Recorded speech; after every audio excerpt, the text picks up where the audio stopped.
Yes, very much indeed. Actually, I raised this subject in Mogadishu yesterday with the president,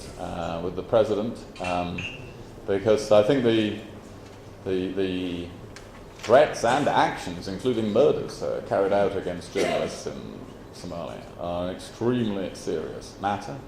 A thriving and free media is an essential ingredient of any free and open and successful society.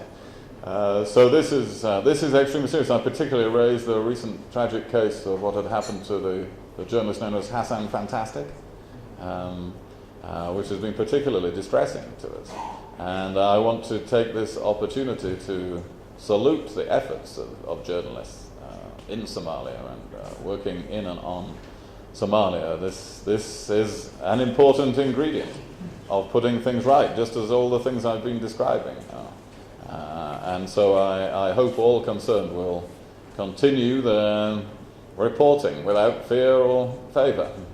And I hope that through the efforts that we can all make and that I've been describing, there will be an environment in the future, in a stable, peaceful, democratic country, where journalists can go about their business freely without fear of such threats.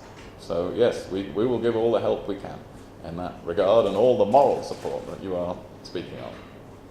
One more question from